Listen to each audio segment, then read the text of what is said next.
আসসালামু আলাইকুম। আপনারা সকলেই কেমন আছেন? আমি আলহামদুলিল্লাহ আপনাদের দোয়ায় অনেক অনেক ভালো আছি। শুরুতেই আপনাদেরকে সবাইকে সালাম দিলাম, আসসালামু আলাইকুম। তো প্রিয় ভাইয়েরা, আজকে আমি কিছু চীনা হাঁস কিনবো। আপনাদের দোয়া এবং ভালোবাসায় আজকে আমি এই যে গাড়ি দিয়ে যাইতেছি, দেখেন রাস্তাঘাটের অবস্থা একদম খারাপ হয়ে গেছে।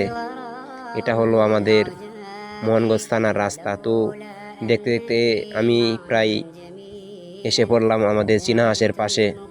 তো আজকে এই যে দেখতে পাচ্ছেন এই বাচ্চাগুলোকে আমি নিব। আমি তার মালিকের বাড়িতে যাইলাম, এখানে 20টা হাঁসের বাচ্চা আছে। তো মাটা দেখতেছেন তার পাশে আছে। তো আমি এখন ক্যারেটে ভরে ফেললাম বাচ্চাগুলা।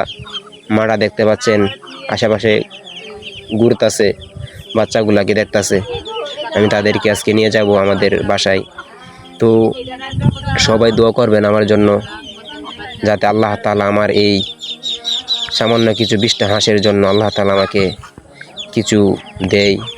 দেখতে পাচ্ছেন এখন আমাদের বাসায় নিয়ে এসেছি এই হাঁসগুলা। এখন কিছু খাবার দিলাম।